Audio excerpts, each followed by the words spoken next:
Well, welcome back to the Rainbow Studio and this edition of Appalling Twistianity. I am Yada, and this is the Wookiee here, and we're going to jump back into Paul's letter to the Galatians. It is the first letter written in the beginning of Christianity. Yeah, those who believe that Matthew was the first book and that it's all organized as it was decreed by God have been played for fools. The first book of the Christian New Testament, as in the order that it was written, was Galatians. It was written in 52 CE. At the time, there was no Jesus. He was invented for this letter. Paul pursued him in his next 14 letters. In fact, Paul's 14 letters became the first 14 books of the Christian New Testament. It wasn't until 10 years after Paul's last letter, that to Timothy, where he admitted that he was all alone and everyone had rejected him, for good reason, by the way. It was 10 years after the fact that the book of Mark was written. 5 years after that, Luke and Acts, they were both written by non-eyewitnesses. They were both written by men who weren't even in proximity to anyone. They weren't even secondary witnesses. They were never in proximity to anybody who had actually witnessed any of the events that took place in 33 CE. And Luke is heavily plagiarized from Mark. And it wouldn't be, so they were written in 75 to 80 CE in likely Rome. And then Matthew and John were both written by misnomers. We have no idea who the original author was. We think one was written in Rome and the other one probably in Ephesus, a very long way away. 3 generations removed from the facts. Matthew is 100% plagiarism, comes from 3 sources: Mark, Luke, and the Ebionites. And John is who knows what, but it was also written between 95 and 100 CE in Ephesus, certainly not by somebody who had spent any time around Dode, as he is the actual Messiah who fulfilled the events in 33 CE. The Christian New Testament is really just a pile of rubbish. But proving it and saying it are 2 different things, so we are proving it in this program. Paul's run-on sentence as he was establishing Christianity, the religion his way, read, "As we have said before." And no, this is the first letter. There was no said before, and there was no we. Paul was absolutely alone at this point. He was a lone wolf, literally a lone wolf, because he was a Benjamite. As we have stated before, that is a lie twice over. No we and no stated before. And even just now, okay, well, you can get that one right. I'll give you a credit for that one. You are stating it just now also. So why would you have as previously stated, just now, also? Why don't you say what you're going to say? I mean, why do you have to have 4 introductory concepts? Although perhaps altogether through, why not? I mean, it's terrible writing. I say, okay, not God says, I say. This is the basis of Christianity, but ButIPaulSay. I say. And who's I? He's a piece of crap. He was a failed rabbi. He was a sexual pervert by his own admission. He admitted he was demon possessed. He is guilty of every possible rational fallacy. He couldn't keep his own life history accurate, messed up everything else. He never once quoted the character that became gospel Jesus, never once. Every citation from Yahowah to prove his point, he misappropriated, twisted, perverted, misrepresented in every possible way. He is literally a piece of shit. And yet you want to believe, but I say, no. I say that he's an idiot.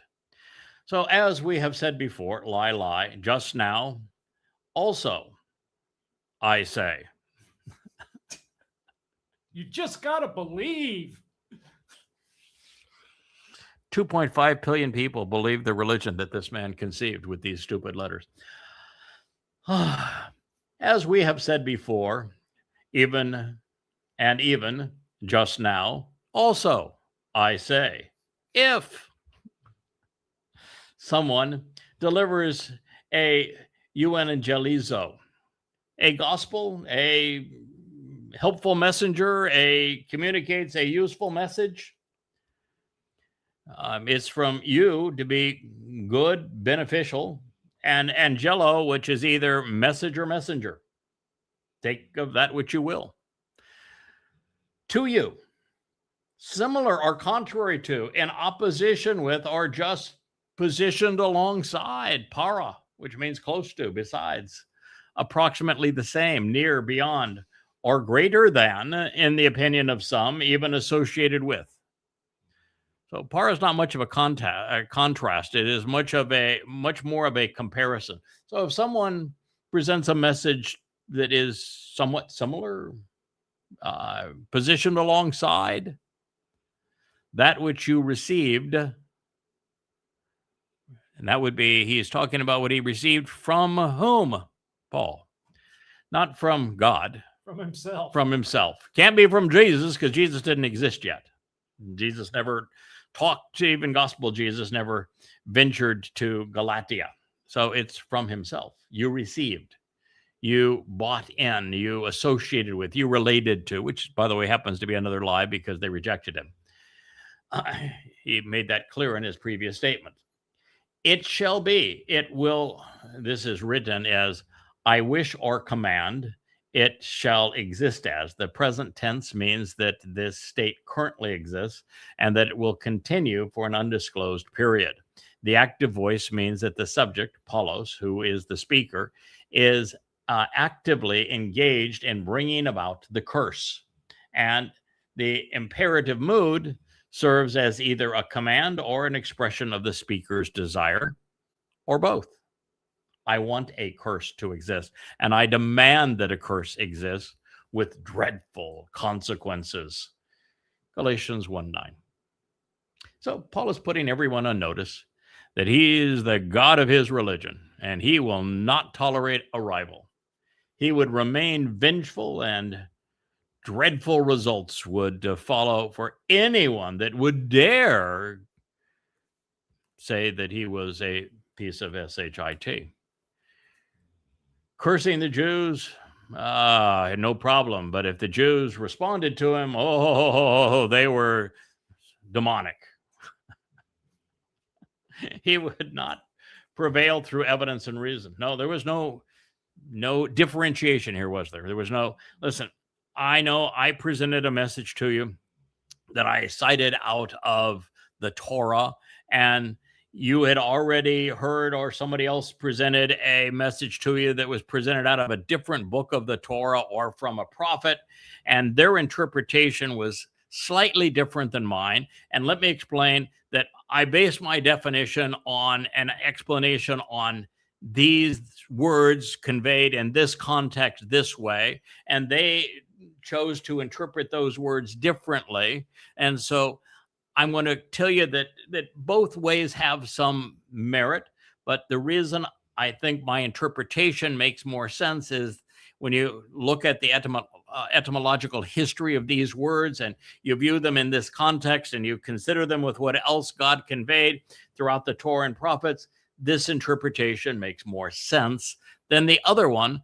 But it isn't a curse. It's just that we have a difference here in our conclusions regarding this evidence, but I'm taking the time to explain to you how that difference is manifest, and then you can make a reasoned decision as to what you choose to accept.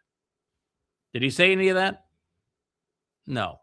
He just said, I had a evangelizo, a good or beneficial message or messenger, and somebody now has might be very similar, might be quite different, but alongside mine, somebody else came up with one, and because they challenged mine, even if they were the same, the fact that they said it versus I said it, a curse now exists. Not going to tell you what the argument was over. Not going to tell you where we disagreed. I'm not going to even tell you what I told you. Nor am I going to express what they said in contrary to what I told you. I'm just going to tell you that if anyone conveys a message that whether it's different than mine or exactly the same as mine, no matter how good it is, a curse exists because it's not from me, myself, and I. That is the only rational deduction from this. And I'm here to tell you, that's damning. It's like suing somebody for criticizing you. Yes. The president does. Yeah, but this is the exact approach that Donald Trump has. Yeah. That if anybody isn't wholeheartedly saying, oh, Trump, winner, winner, chicken dinner, then they're scum. And if you even take a breath of air and say, you know, I didn't applaud at the right moment there, I wasn't quick enough in my standing ovation, you know, you are chicken liver with Donald Trump. That's the same thing here. Yep. No reason. The total confabulation. There's no correlation between what he said and reality. But what he has done here is to say that there is a difference of opinion. I have one, somebody else has another. I'm not going to identify who the others are. I'm not going to tell you what my opinion was. I'm not going to tell you what their opinion was. I'm just telling you that there's a difference of opinion, and I'm the one conveying one of the two opinions, and there's a difference of opinion, then a curse exists. That is what he just said. And there are 2.2 or 2.5 billion morons that adhere to this nincompoop's religion. It's obviously easy to fool most of the people most of the time. This is Paul's first letter. So, as we have said before, is only potentially a reference to the previous sentence. But does he have a frog in his pocket? Something he makes clear by way of arti, simultaneously and immediately thereafter.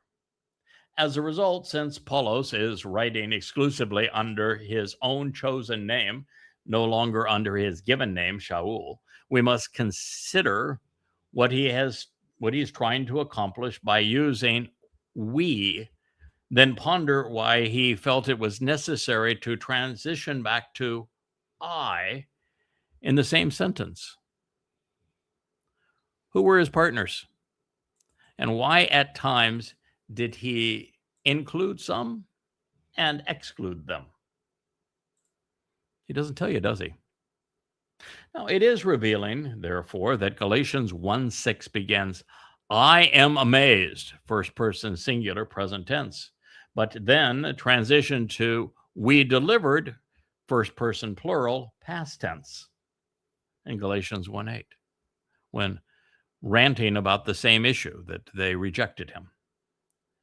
Paul's recent visit to Galatia was with Barnabas, according to Acts, which, by the way, contradicts Paul's letters, perhaps accounting for the prior and plural message delivery. But the short period between Jerusalem and that summit where he was brought in and said, are you full of it? And the time that his letter was dictated, Barnabas and Shaul had a heated argument and had gone their separate ways. And according to the present singular perspective, well, that was all reflected over the course of a sentence without telling you who it was or what happened or why. I mean, I can tell you why. Paul was a asshole.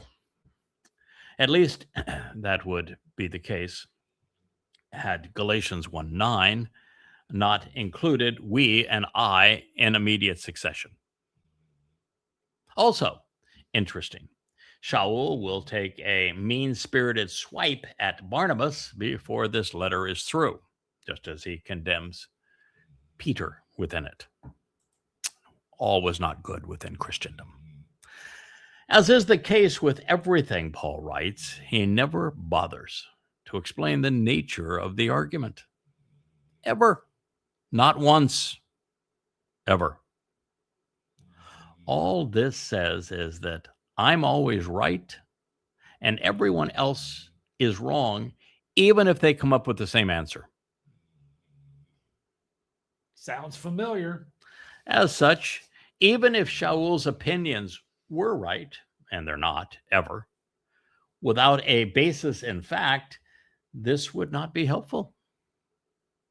Thus far, and indeed throughout Paul's letters, we will be exposed to Paul's opinions, but I, Paul, say, and we will be appraised of his attitude, but I, Paul, condemn, but nothing else. Other than omitting the accusative, contrary or in opposition to, adding preach without justification, replacing the verb evangelizo with the noun gospel, which has no basis other than it's God's spell. God would be a pagan god, and spell is a curse. And adding the pronoun at the end of the verse, the King James got most of this right, as we said before. And so I now, again, if any man preach other than gospel to you, then that ye have received, let him be accursed. There you go. Now, to make that seem quasi-literate, they had to write their own text that had considerable differences from what was actually written. Gospel and what we have preached, from exactly the same word, spelled exactly the same way. One can't be gospel, which is a made-up term that didn't even exist at the time. And the other one preached, which was also a made-up term, neither one of which were used. Their inspiration was obviously Jerome's Latin Vulgate, just as we have said before. So let me say again, if anyone has veret to you other than that which you have received, let him be anathema. The New Living Translation, which is new, but not living and not a translation, actually a paraphrase, wrote, I say again what we have said before. If anyone preaches any other good news other than the one you welcomed, let that person be cursed. All three versions were unable to translate para, meaning close, but yet somehow in opposition. Appropriately when it was used in conjunction with their gospel and good news. But by changing paralambano to welcomed, the New Living Translation was once again the least accurate. Now, before we move on, I want to underscore a deficiency associated with the previous statements and indeed with all of Shaul's letters. For this to be an effective warning, for it to be instructive and useful, we must know what Paul told the Galatians, and we don't. And also know how his preaching, if we want to use that term, differed from those he was cursing. And why did they deserve a curse? Did they do something that God said is deserving of a curse? Or just something Paul said was deserving of a curse? Yeah, that would be the answer. We don't have a face cam here for Richard, or you would see him go. It's so obvious. Yes. With this information, or without this information, I'd say speculation reigns supreme. And false interpretations are far too readily developed, both of which are Paul's fault in their entirety. He was a crappy communicator. Well, maybe he was. That was his agenda. He wanted to communicate crap. As it stands, all we have is that anyone who delivers a message which differs in any way from Paul's should be cursed. All of which sounds hauntingly similar to Allah's response in the Quran's never-ending argument. And while that was designed to censure debate, and while it was it has kept most critics at bay because they don't want to have Allah threaten to burn their britches in hell, by repeating this, Paul has tipped his hand. He has said that his skin and doctrine are so thin that neither can tolerate criticism. That is a sign of insecurity. When I made the decision to write my amplified translations in the form I did throughout the 35 books of the Yahowah series, 25,000 pages of information, I decided to do exactly the opposite. I decided to tell you everything you could possibly know. I gave you the full definition of every word and then provided the transliteration of the generic form of that word that you can put into any search engine and validate that translation on your own. And if a word was unique or there was a question as to what it might mean, I'd write a paragraph about it and say, here's your options. I've chosen this option for the following reasons. And then I would make connections between what was said in this particular case, always quoting the word of God. So our strategy was 100% different. I wrote all of my books saying, this is what God said. This is what this means and how it applies to your life. Paul never once did that. He only quoted inaccurately Yahowah without ever naming him or ever crediting him for the statement to justify something Paul had said.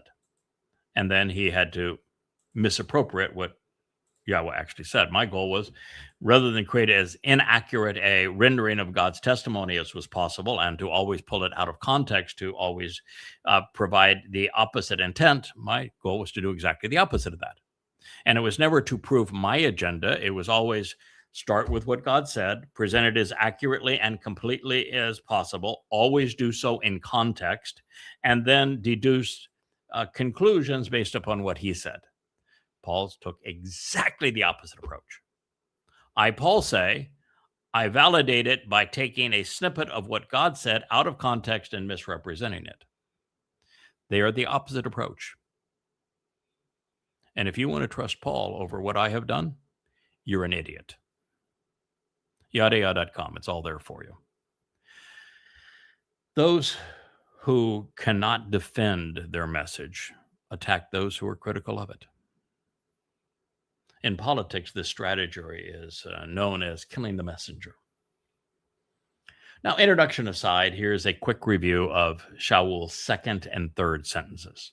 I marvel and I am amazed, even astonished, that in this way how quickly and in haste you changed, deserting and becoming disloyal apostates, traitors away from your calling in the name of Charis, the cute little naked goddesses, to a different healing message and beneficial messenger, which does not exist differently, if not hypothetically, negated because perhaps some are stirring you up, confusing you, and also proposing to change the healing messenger and the good message and pervert the beneficial message of Christo, who, by the way, did not exist. There was no Christo in first century Yahudah or until centuries thereafter. And then it was only backdrafted to pretend that there was somebody named Mr. Christo or Christos or Christone.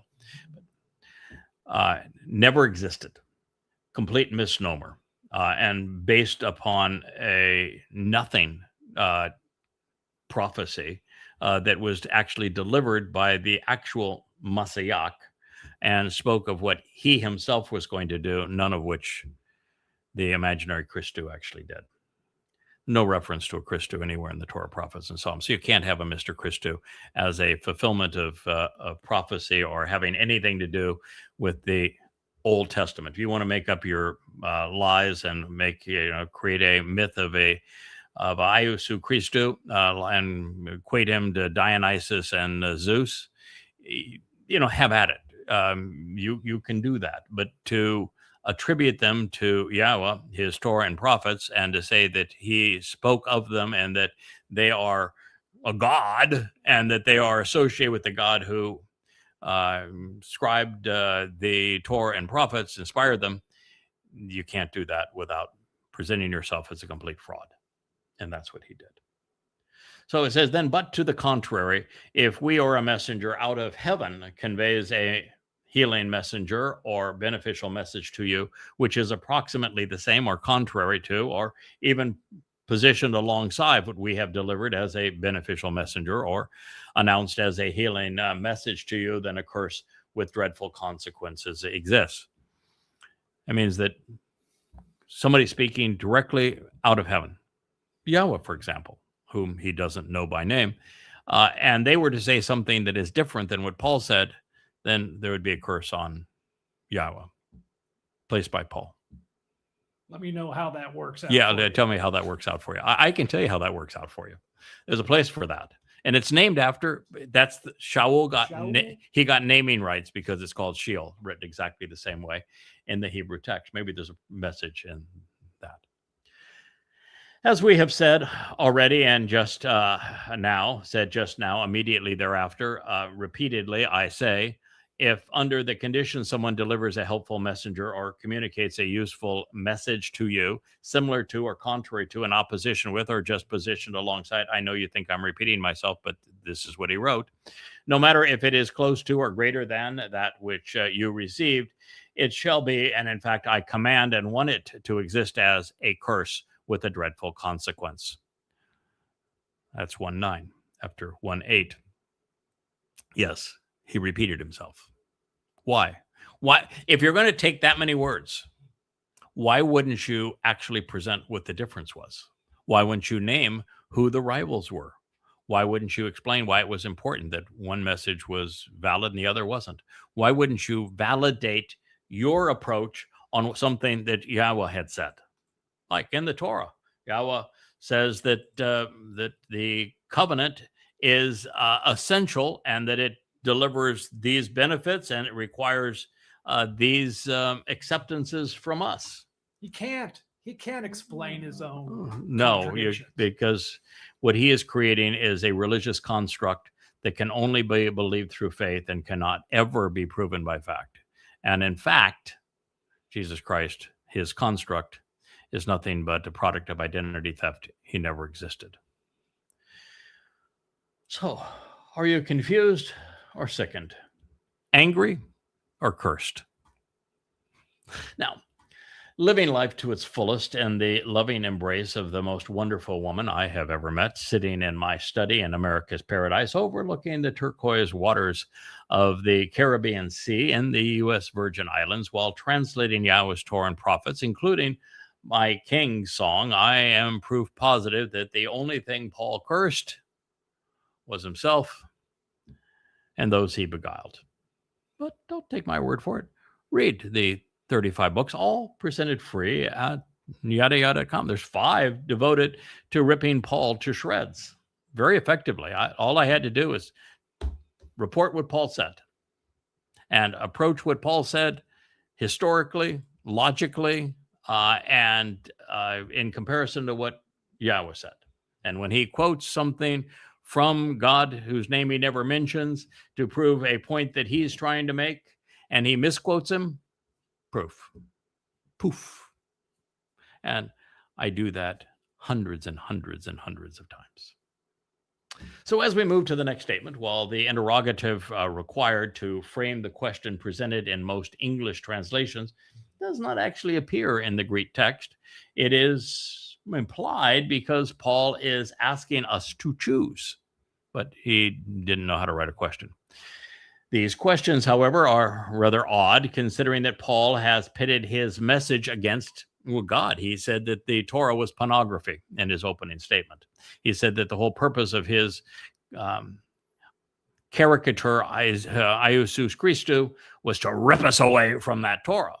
So yeah, that's his competition, is God, who is the same God that he says is inspiring him and has appointed him to be the mighty apostle to the world. That would be pretty stupid, wouldn't it, for God to say, yeah, I'm going to appoint somebody to speak to the world for me, and what they're going to say is that what I've written is pornography, it's trash, it cannot save, and that he's going to create a religion using a misnomer whose job it is to rip you away from everything that I have previously said is true. But if you're a Christian, that is your scenario. Live with it. Also, the first is this first approach is advanced through a very peculiar verb. It's one that runs the gamut from perplexing to inappropriate, from conceited to bewildering, but Paul wasn't the greatest wordsmith. If I may, since the writing quality is so poor, let's begin with Nestle Allen's McReynolds interlinear. Now for men I persuade, or the God. Now for men I persuade, or the God. Or I seek men to please. If still men, I was pleasing of Christ, slave, not I was. Huh? I've got a headache.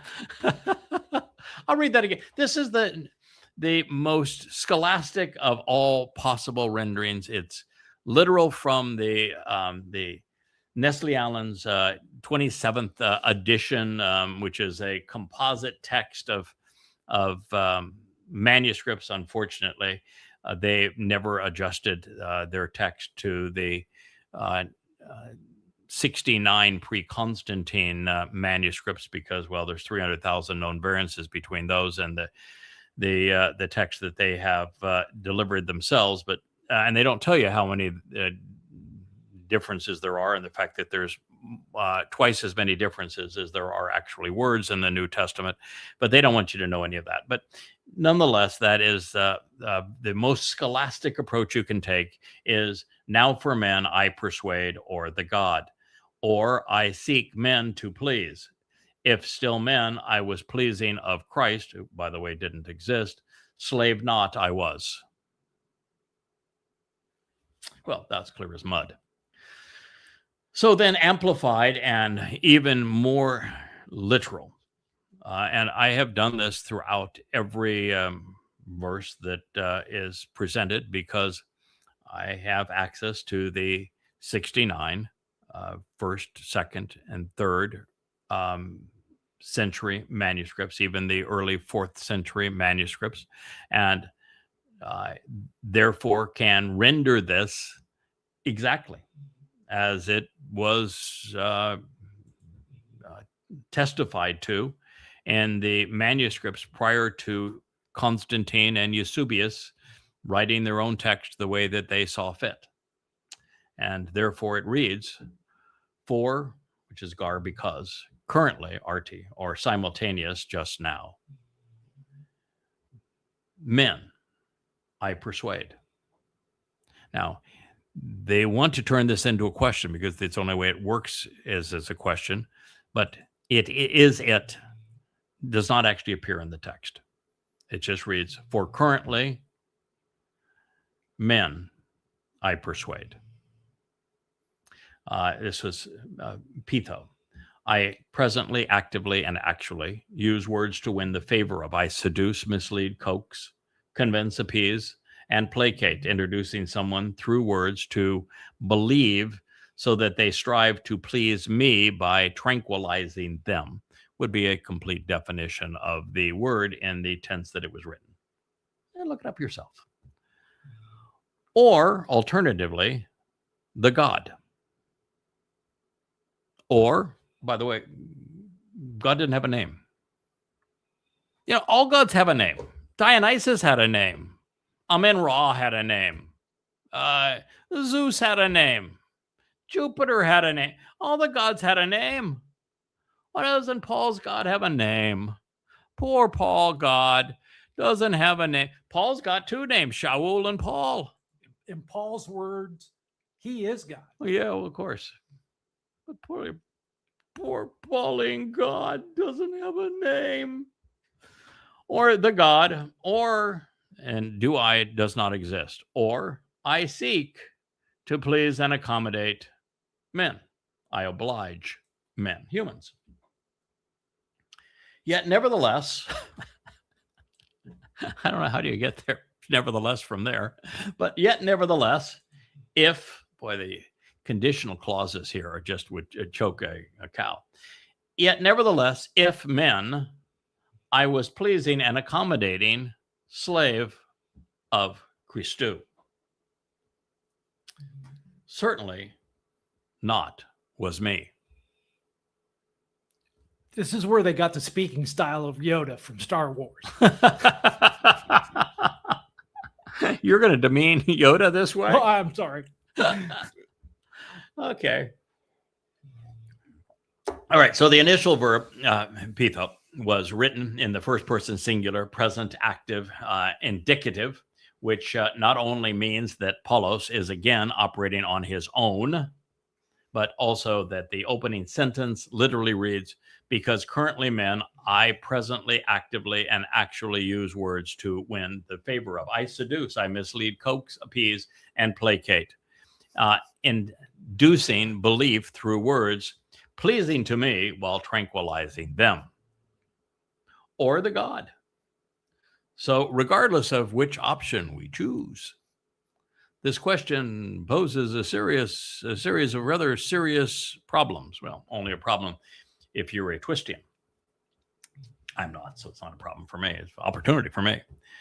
First, the transition from we as the sources of the lone acceptable message, which was never, by the way, articulated, but it was associated with those cute little girls, and they were adorable. The cherish, which are rendered in the Latin as gratia, and became the graces and grace in English. They're little, they're party hardy animals. They were the cutest little girls in both the Roman and in the Greek religion. They were always naked, and they were always up to, well, mischief if you're into Christendom's standards of sexual behavior, because they were encouraging all manner of sexuality and party hardy. Romans loved them, and the Greeks loved them because, that fit right up into their alley. So the cherries and the gratia were very popular, and this was the gospel of the gratia, the gospel according to those cute little girls. Now, having read a fair amount of Greek and Roman mythology, it's a funny thing, the gratia and the graces, they were cute. I had a good time. They didn't have a gospel. They didn't have a message. They don't have a message. They traded on emotional responses and were fixated on things that were about skin deep. Just like the religious do. Yeah, they were not into a gospel. They were not into delivering a message. They were their message. So, rather than partnering with men, as we might imply, is Paul opposing men in some sort of grand debate? Or rather than partnering with God, as we might also suggest, is Paul actually arguing against him? Those are your options.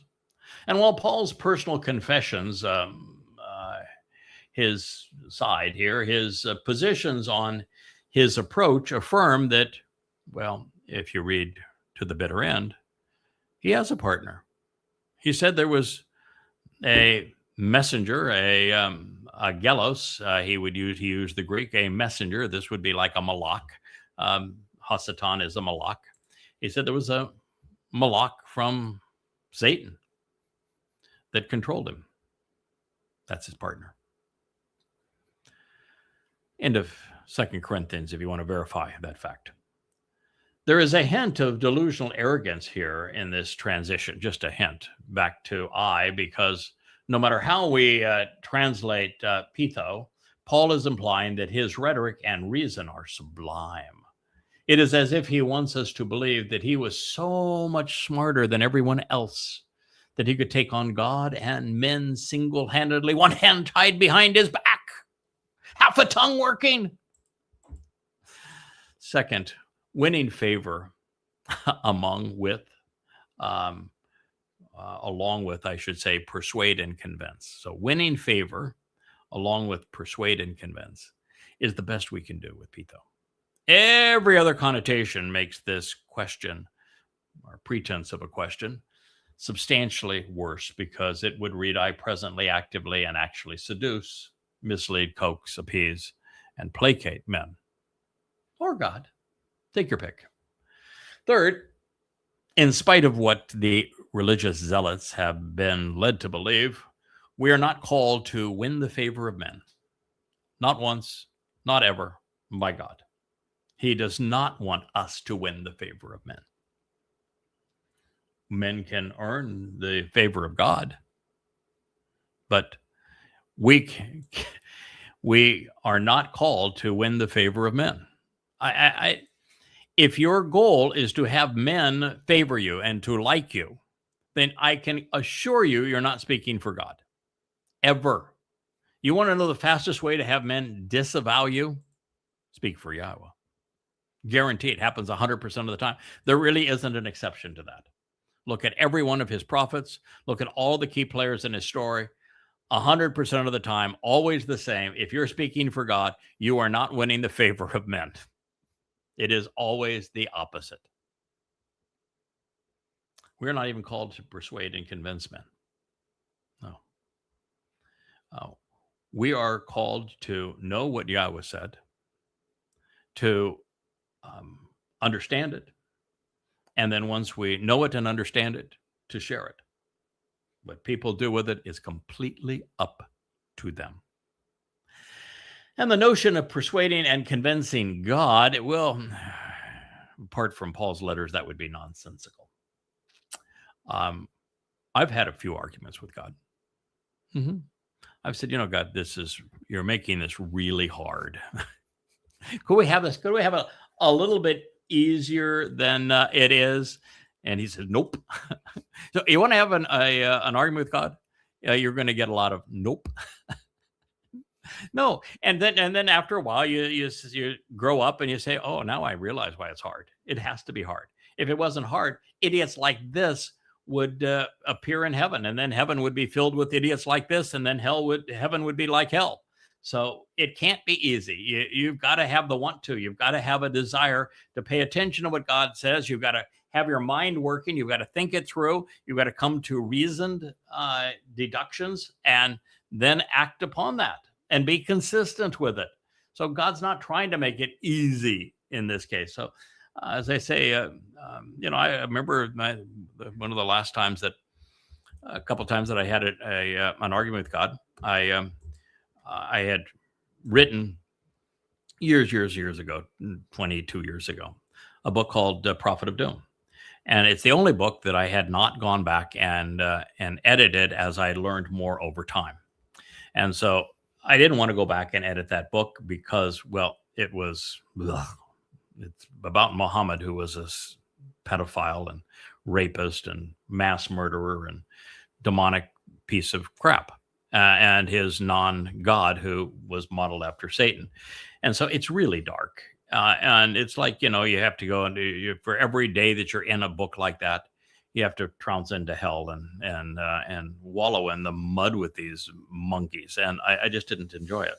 And I was asked to do it. I did it. I spent then 2-3 years of my life in writing it and then promoting it and radio shows. It had a tremendous purpose because as I would speak out against it, lots of people would listen to what I had to say about Yahowah, and it brought in most of the covenant family members that are with us today. But it was not fun. So on the morning of October 7th, 23, as Muslims were not marching in, they were scurrying in on their tinny rompers into Israel, most of them with garden tools. I knew I was the only person in the world that knew what was happening, why it was happening, and what the proper response would be. And I knew that it was in Prophet of Doom, but I wasn't comfortable promoting Prophet of Doom at the time because of the fact that, well, it was written 22, 23 years earlier when I knew a tiny fraction of 1% of what I know now. And therefore, I knew that I needed to rewrite it to be that tool. And I knew that was going to take another year of my time, and it's not fun when translating Yahowah's testimony is fun. So I said, come on, God, we're having a great time. We're writing Coming Home Volume 3, learning a lot, great stuff. I know I'm watching this stuff. I know that's where the answer is. I know I haven't updated it in a very long time, but, you don't want me to go back there, do you? Simple answer. I've taken care of you. Now you take care of my people. Well, this is what happens if you try to negotiate with God. He wins every argument. We have fun. Well, I think it's fun, but one does not convince God. God knows what's up. He knows what's best. You either do what is right or you don't. And if you don't, then you are not going to convince God that you're right. I can assure you of that. So the notion of persuading and convincing God that Paul has written about is absolute nonsense. It is God's job to convince us that he is trustworthy and reliable and that he inspired the Torah, prophets, and Psalms, not our job to try to convince him that we have something worthy to add or to say. And even then, Yahweh is not interested in winning our favor or in persuading us. God lies outside of the, he lays out the opportunity and the conditions to form a relationship with him. He proves that we can trust him. He invites us to get to know him, and then working with his son, he made it possible. He enabled those promises by fulfilling Pesach, Matzah, and Makodim, for example. And that's really as far as God goes. Rest is up to you. Therefore, if we render Pitho as favorably as possible, if the answer to the question is men, Paul's approach is ungodly. And if the answer is God, then Paul's arrogance is in league with Satan. Rational. That's the only two informed rational deductions that can be made from that text. And both of them mean that you need to throw out everything in Christianity, because this is the opening salvo. This is the foundation of the religion of Christianity. It's not based on the birth of a baby God. There was no baby God. That is the good news. When any of Pitho's alternative definitions are considered, Paul becomes the Lord of deceit. Yahowah called him the son of evil. The devil, Pitho, seduces, misleads, coaxes, appeases, and placates. That is why Yahowah called Shaul the father of lies. As you might suspect, Pitho is almost exclusively Pauline. It is used in Paul's letters and attributed to him throughout Acts. One of the few times that is found in association with the gospel Jesus that would emerge, 2.5 decades after this letter. The book of Matthew, which was written around 100 CE and heavily edited by Eusebius in the 4th century, shows him translated using it to convey the religious mindset of the opposition by writing the chief priests and the elders, Pitho, the multitude. So they should ask for Barabbas and destroy Iusus. Shortly thereafter, in Matthew 28:14, and now in a political setting, the impostor writing under the pseudonym Master. Matthew is translated using Pitho again to say, and if this comes to the governor's ears, he will Pitho him.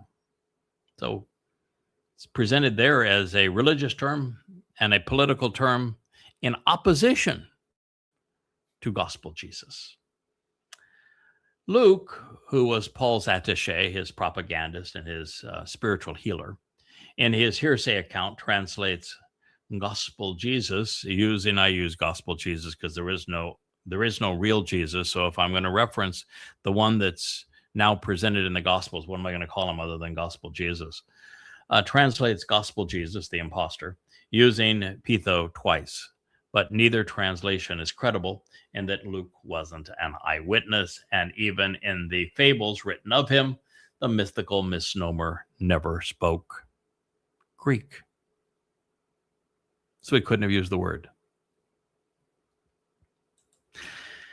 Now, I understand that religious individuals do not see any issue with men persuading other men on behalf of their God. but that is because they have been deceived into believing that it is their God's will that we win souls for them. They see conversion to the religion as a favorable event, as something that bolsters their faith. They not only send out evangelists to persuade people into believing as they do, the church has used the threat of violence for eons to convert the masses, doing so for centuries. But not only is Paul's message opposed to God's message, winning souls is not God's style.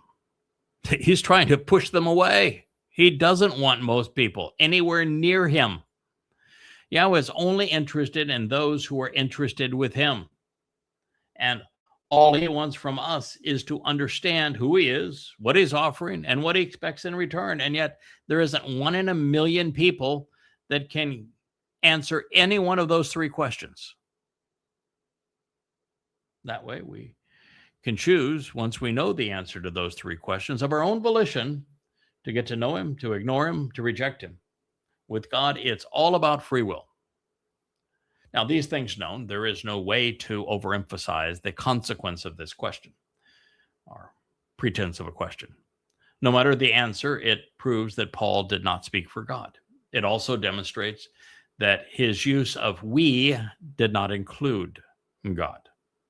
In fact, included no one other than an imaginary friend to make it sound like he was part of a large movement, but he wasn't. It does not get better from here. But after posing a non-question where both options have horrendous ramifications, indeed religious implications, Shaul spends his pretense of a question posing it a different way. And yet this only makes it worse, because we ought not try to accommodate or please men. Yahweh doesn't. No, didn't. In fact, God's approach is just the opposite. He is resolutely intolerant.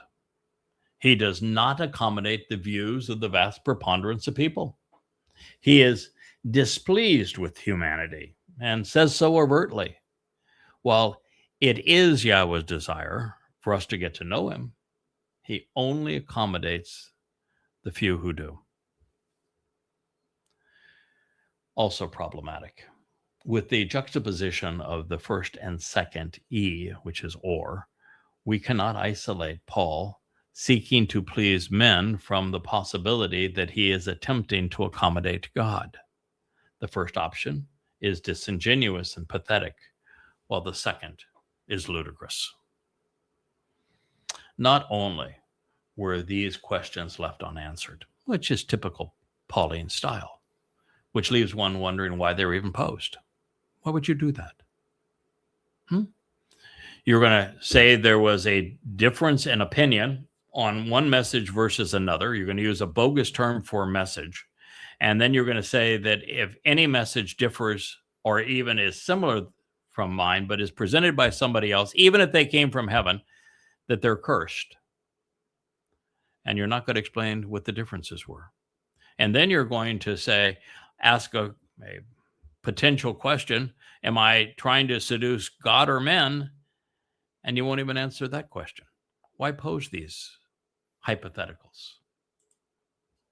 They're just left unanswered. Why were they posed? They were followed by eti, nevertheless, and I, if, strongly suggesting that Paul actually wanted us to think that he was capable of sparring with God.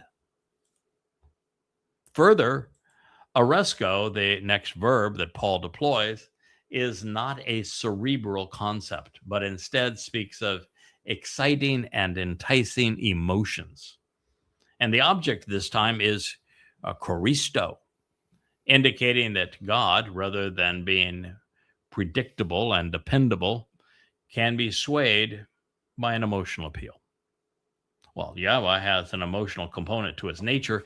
Everything that we know about God affirms that he values an informed and rational response over misdirected feelings. being steadfast to him is exceedingly important. Now, Paul routinely infers that he died to become Christ. Okay, then how is he writing this? And what good is his death? Why would you have to die to become one with your God, unless your God is death?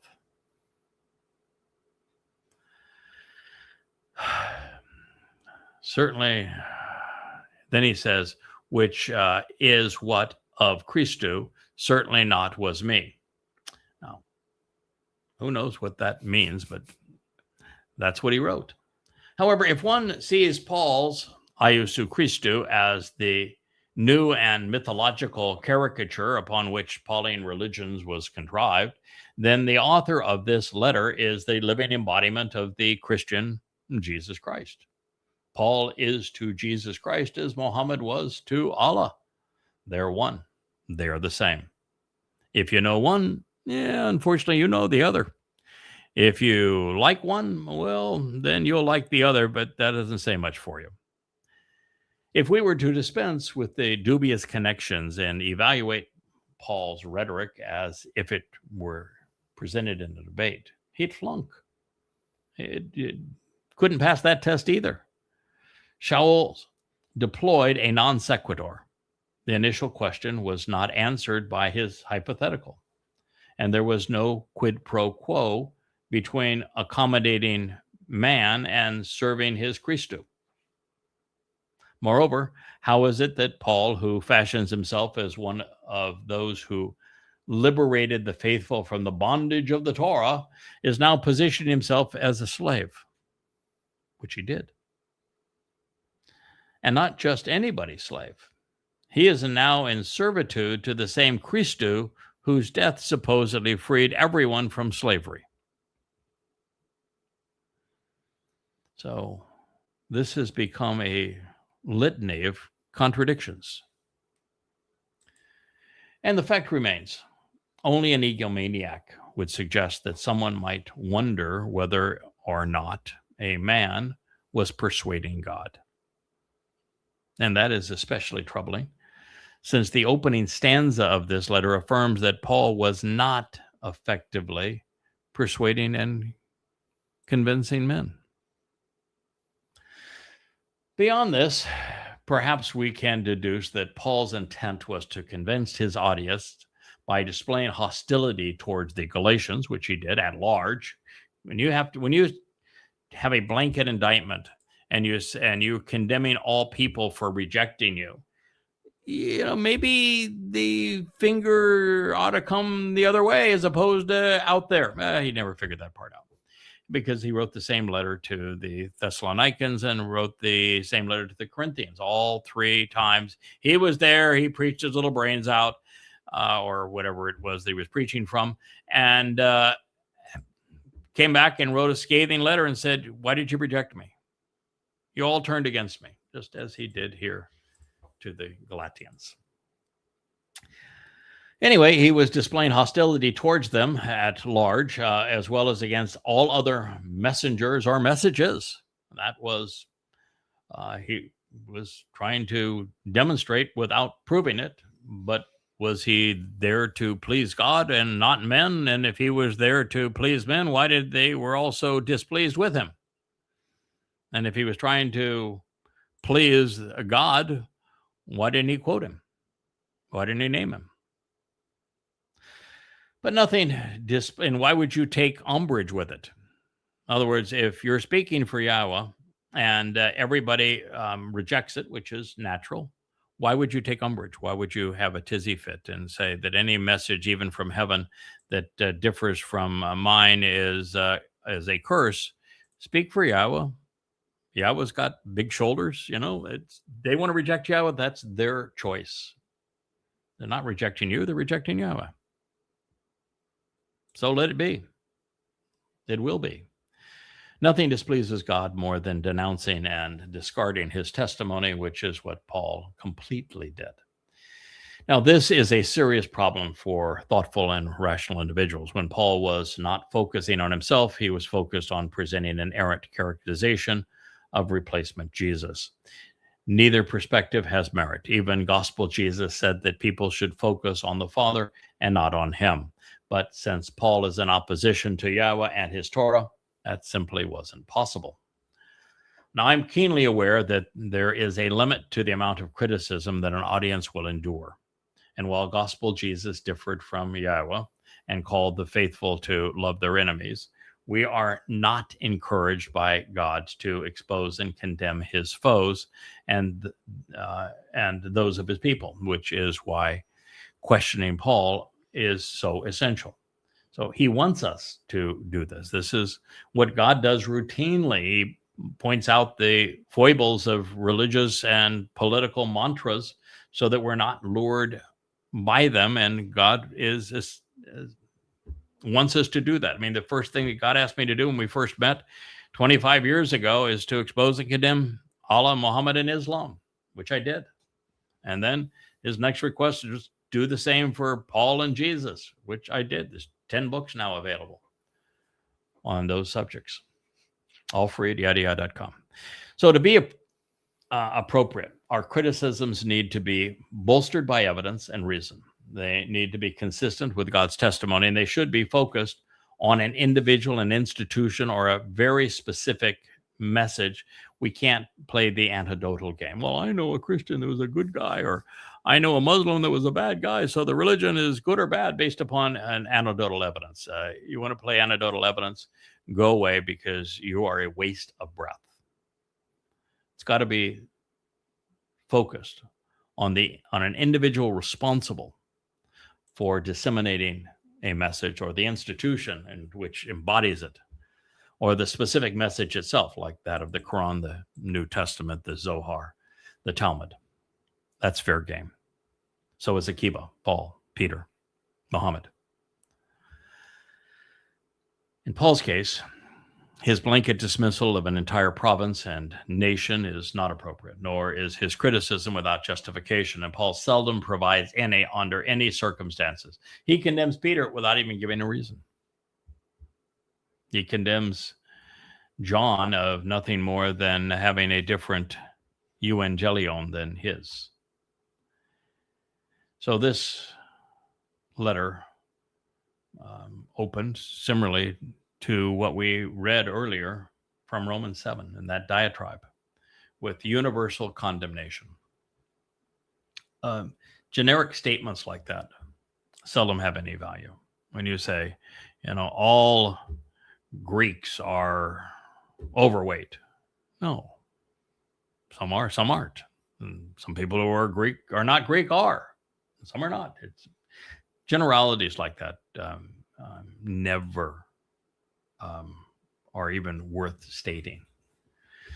So while it's appropriate to constructively criticize religious documents and institutions, it is not appropriate to rail against their victims en masse unless they become promoters and perpetrators of a lie that is damning to God's people or God's message. And yet Paul is lashing out at everyone while undermining the entire community because he suspects everyone is his foe. He's paranoid, including from heaven and down to earth. He feels compelled to cut them all down. So in this regard, his tone will evolve from condescending to vicious and will become stunningly uncivilized and uncultured. And while I never find it appropriate, since Paul poses the question, his wholly antagonistic attitude towards men reveals the answer to the questions that he posed. In his mind, he was debating God. Moreover, the evidence will demonstrate Paul's rage was universally misplaced. Shaul's adversaries were leading the Galatians to Yahowah and to the Torah, while Shaul's were taking them for a ride in the opposite direction. Now, apart from the errant title Christ, my concern with the most influential translations is that they were neither consistent with the actual text, and they added and removed words. They added a plethora of terms to artificially elevate the writing quality and removed ones that they did not understand or didn't fit their religion. Well, Paul wrote, "For because currently or simultaneously men I presently persuade to win the favor of seducing, misleading, and coaxing, even conniving and appeasing, placating, and alternatively the theos, God, or alternatively, by comparison and contrast, I desire to please and accommodate humans. Yet nevertheless, even regardless if men, I was obliging and accommodating, exciting them emotionally, a slave of Christo, certainly not was me." With that being what he wrote, the King James Version published, "For do I now persuade men or God? Or do I seek to please men? For if I yet pleased men, I should not be the servant of Christ." Now, while Christians no doubt see this as a rhetorical question, the deeper we dig into Paul's mantra and mindset, the more likely it becomes that Paul thought himself qualified to persuade God to change his plan of salvation. The Latin Vulgate, right? And this would be the Latin Vulgate rendered in English. "For am I now persuading men or God? Or am I seeking to please men? If I still were pleasing men, then I would not be a servant of Christi." Now, unlike the King James and the Vulgate, the New Living Translations reads beautifully. It's a shame Paul didn't write this eloquently. Obviously, I'm not trying to win the approval of people, but of God.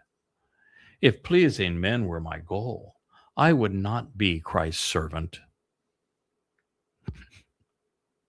Well, there is an extremely remote possibility that this may have been what he meant to say. It is absolutely not what he wrote. And should they have magically captured Paul's intent, we are incapable of winning the approval of God. That is the reason God conceived a plan whereby he did all that was required to make us acceptable. Next, we find Shaul professing that the message he was revealing was his own. And indeed it was. And Apollos wanted everyone the world over to recognize that the mantra, which would become known as the gospel, the fact that there's 4 gospels preceding Paul's letters, doesn't mean that's how they were conceived. It's Paul that conceived the concept of a gospel, and the first of them would not be written until 2.5, 3 decades after this letter that introduced the concept of gospel, and they were written by 2 of Paul's cronies. It was hypo-ego is the basis of it, by, under, and through me. Hyper-ego, by reason and force of me, because of, and controlled by me and my ego. But, therefore, however, I profess, not God, not Yahowah, not even Jesus, but therefore I profess and I reveal, I perceive and I tell, I provide the knowledge I have gained to make known, I recognize and declare to you, brothers. He doesn't have any brothers. They all hated him, remember? Of the beneficial messenger and the healing message. Brothers of the beneficial messenger or of the healing message? Is he out of his mind? Which they all rejected. And he just affirmed they rejected it. So there are no brothers of that message, which having been communicated advantageously by myself, ego, because it was not in accord with man. Galatians 1:11. This, of course, means that Paul was solely responsible for his gospel. He conceived it all by himself, and he alone was authorized to declare it. It's his gospel, after all. As such, Paul was solely responsible for the mythology which became Christianity. There is no one else to credit or to blame. If his proposal and individual revelations are not true, and they aren't, the religion he conceived is wholly unreliable. Christian clerics universally recognize and readily admit that Paul opposed the alleged disciples. The statement merely explains why. His message was his own, and he did not play well with others. Set into the context of debating God, this is an incriminating confession. But even if you were unaware of Paul's underhanded slap at his adversaries, both human and divine, it was either egregiously presumptuous for an outrageous or an outrageous confession, one of the two. We're dealing with presumptiveness or confessions. To write, genozo, I reveal, I provide. The euangelion, the beneficial messenger and the healing messenger. And I, euangelio, communicate it advantageously. Hypo, ego, by myself. It's confession. If Paul were somehow speaking for God, shouldn't he be touting Yahweh's words and not his own? Said another way, someone who is speaking for Yahweh knows that it's his message, Yahweh's message, that matters, not the one who delivers it. Had this been anything more than Paul claiming the world as his own, he would have done what he was doing, and he would do as what we are doing, which is to dissect every errant message, showing through evidence and reason where it's wrong. He claimed that the gospel was his own.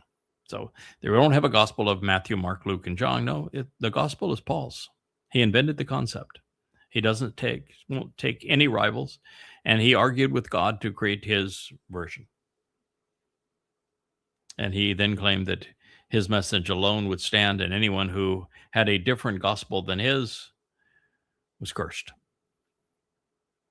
Paul should have delineated pertinent examples of his euangelion, which maybe differed from his own, but he didn't. But the only message Paulos has condemned is God's. He was ruthless towards the Torah, discrediting and discarding God's Torah. His enemy is God. His victims are known as Christians. The McReynolds interlinear reveals that the Nestle Allen text reads, I make known to you, brothers, the good message, having been told good message by me, that not it is by man. So that's saying I'm not a man. I was the one who told you the message, but it's not by man. I told you the message, but it's not by man. What does that make Paul? A wannabe God. In order to make those words appear credible, euangelion and evangelizo had to be rendered differently, even though their etymological basis is identical. But yet in the King James, they said, but I clarify, I certify you, brethren, that the gospel which was preached of me, gospel of me, is not after man. Then why doesn't God have a gospel? Well, that's incriminating. The King James Version accurately asserted that Paul certified that the gospel which was preached was of me.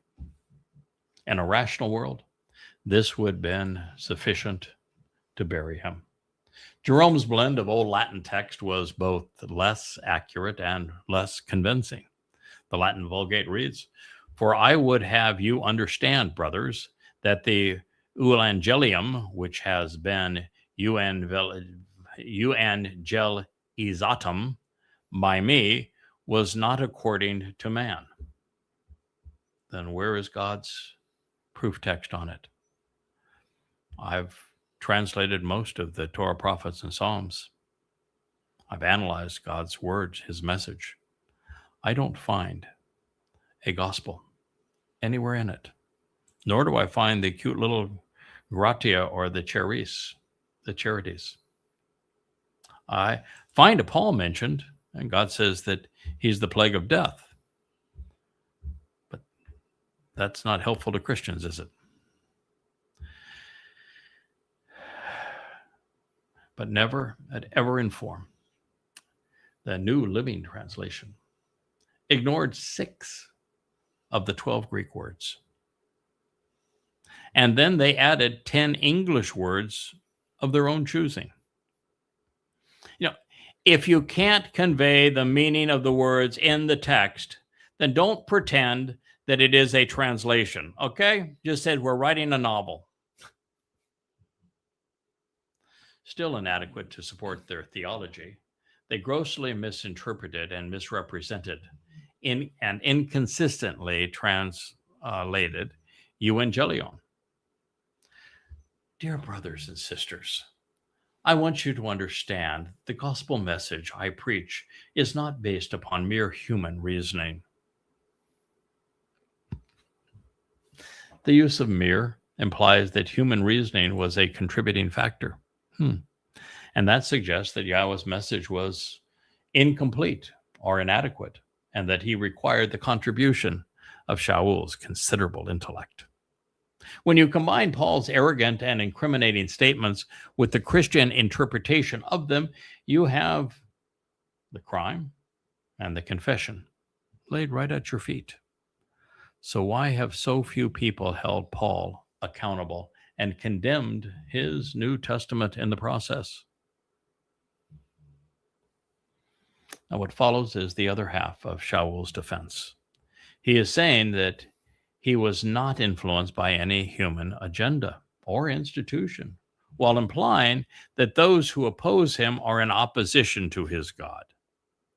Paul's approach and style are rabbinic, and it would be hard to find someone more opposed to God than they. Well, unless it is Muhammad, but that's a story for another series of books. So we are about to jump into another sentence, and we're over our hour time frame in this program. So I'm going to bid you adieu for today. We will return to this message, hopefully tomorrow or the following day. We have some very blustery weather outside, so that's why we came down into the Rainbow Studio this morning, as opposed to continuing the Mizmor of Dode upstairs in the Ocean Studio. Maybe it'll taper down a little bit more as we go through the day, but when it gets that blustery, in 5 minutes time, we can come up with a rain squall, and that's pretty hard on our equipment. So we try to avoid that. Rich doesn't mind if I get wet, but the equipment has value. So You're not going to melt. I'm not going to melt. I'm not going to blow away. But the equipment, that's a different story. And so we're going to preserve the studio from the elements when we have the chance. So we came down here to this beautiful room in our Rainbow Studio, and that's why we're delivering this message today. I think we'll probably do a program in our library studio, which means we'll continue our exploration of the 89th Mizmor. I'm pretty comfortably 100 pages ahead of where we're reporting it, as I'm trying to, it's a very different process for me. I used to translate and contemplate to write books, and now I'm translating and contemplating to share these insights with you, contemporaneous with the learning process. And I happen to like it a lot better. Books are resulting from it, but I like it a lot better because as I discussed with Perry, who is visiting us here today and may stay for a good long time, is that, as he pointed out, teaching and learning are intertwined. And so when he said that, I said, the Hebrew word for to teach, and it's lamed. I said, you know what the Hebrew word is for to learn? It's lamed. So Yahowah had this figured out a long time ago. To teach, we learn. To learn, we can teach. And so these are related concepts. And the more we teach, the more we learn and come to really own the message that we're saying, but develop it and refine it. And so all of these things are interrelated. And I like this process of learning, literally as we're reading and sharing something with you, and then extrapolating upon it and going beyond it. It is constantly refining what we know and learning and improving. Even when we find that we've made a mistake in interpretation and there's a much more profound explanation, that whole process is so invigorating. It's so empowering, so enriching. And it pleases Yahowah no end that we can learn from our mistakes and grow from them. It proves that we're reliable and trustworthy. And so I'm very much enjoying that process, and we'll return to it upstairs. So I thank you for listening. I would, one of these days I would love to get back to, well, I wouldn't love to, but I'm willing to return to our assessment of Islam. I've written 4,200 pages of irrefutable evidence that Allah was not a god and Muhammad was not a prophet, and that Islam is a terrorist dogma, and that the religion exists for the purpose of human genocide. The problem with spending much time on it, devoting entire programs to it, is the thought police on Facebook and on YouTube won't allow you to convey the truth. The truth is never an alibi. So we have to be very careful in that regard. But we may do more programs as we go forward. And we also have to figure out, do we have 3 months left on this stage, or a year and 3 months left on it for the timing of the Shabuah harvest? We know that this Shabuah ushers in the time of Israel's trouble. So something's terrible is going to happen with the U.S. and Israel poised to attack Iran, which is now buttressed by China and Russia. So we know that it is the beginning of the time of Israel's troubles, 22 May of this year, 2026, on Shabuah. We just don't know if this is the Shabuah of the harvest. It could be next Shabuah. Those are the only two options. But I look forward to exploring that with you and continuing to take advantage of whatever time we have remaining. I thank you for listening. We look forward to being with you later today. Good day. Hey there, thanks for tuning in. That was Fetch. Gotta run now. Catch y'all on our next podcast.